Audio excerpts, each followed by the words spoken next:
تكونوا كلكم بخير وعلى خير، ومرحبا بكم في فيديو جديد وفي وصفة جديدة.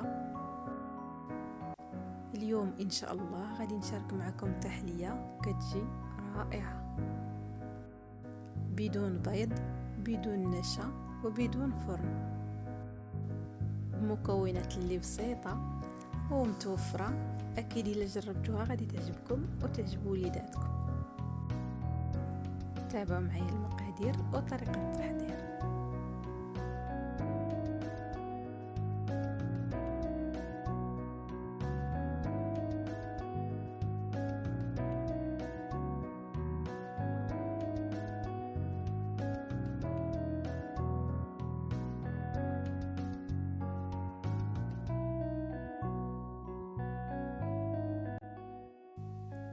في المقادير ديال التحلية عندي 3 الحبات ديال الموز، كنقطعهم على هذا الشكل يكونوا رقاق.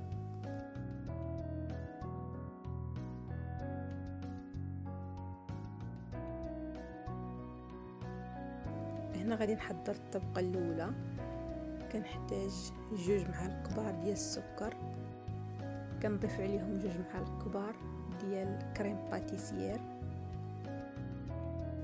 ممكن تعوضوا كريم باتيسير بالنشا.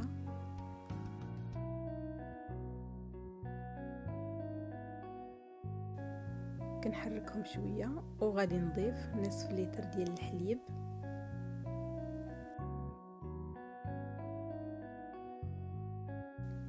وعلبه ديال دانيت كراميل. هادو هما المكونات ديال الطبقه الاولى. كنخلطهم مزيان مزيان.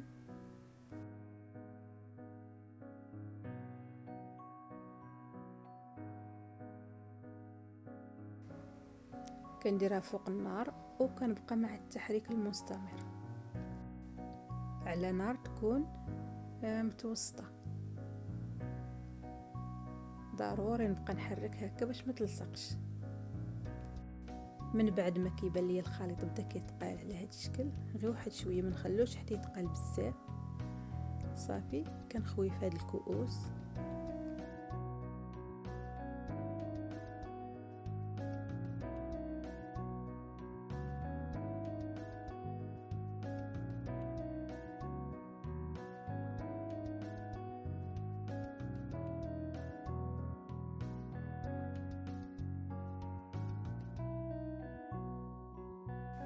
كندير من فوقهم البنان اللي قطعت، وصافي غادي نخليها غير هكا تبرد ونحضر الطبقه الثانيه.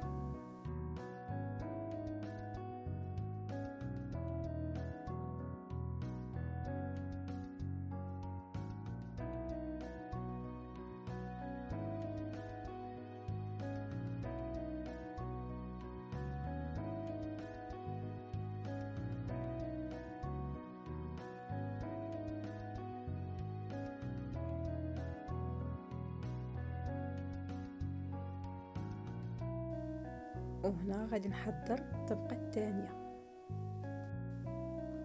كنحتاج ملعقه كبيره ديال السكر مع ملعقه ديال الكريم باتيسير، 2 اكياس من بودره الكاكاو، تقريبا واحد الملعقه كبيره عامره مزيان، و2 كؤوس ديال الحليب،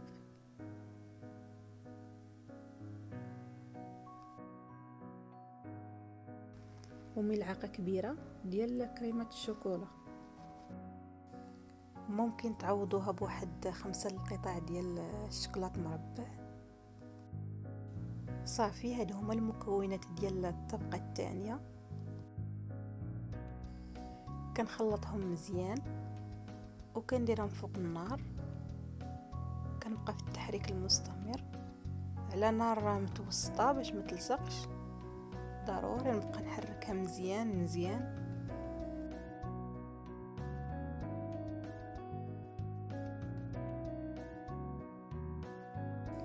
ملي كيبان لي الخليط غلا وبدا كيتقال شويه، مباشره غادي نخويه فوق الطبقه الاولى. الخليط كيكون القوام ديالو على هذا الشكل.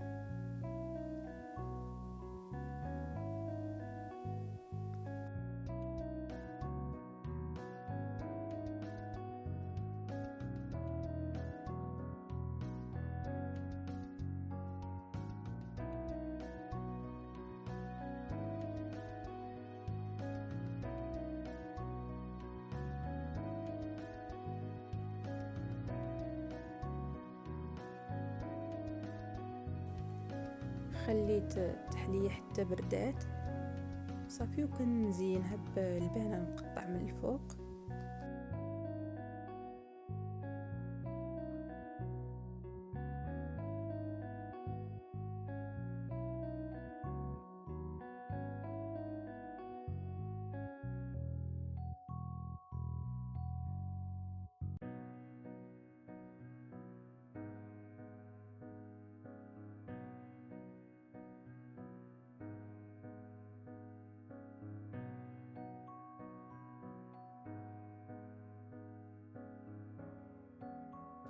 عندي هنا اللوز محمر ومهرمش، حتى هو كندير من الفوق، كيعطي ديكور ومذاق رائع.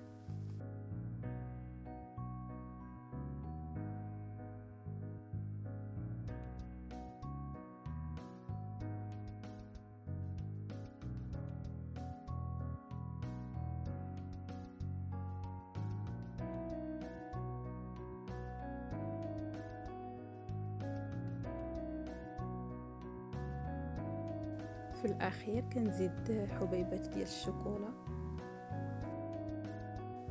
وتيكون هذا هو الشكل النهائي ديال التحليه ديالنا.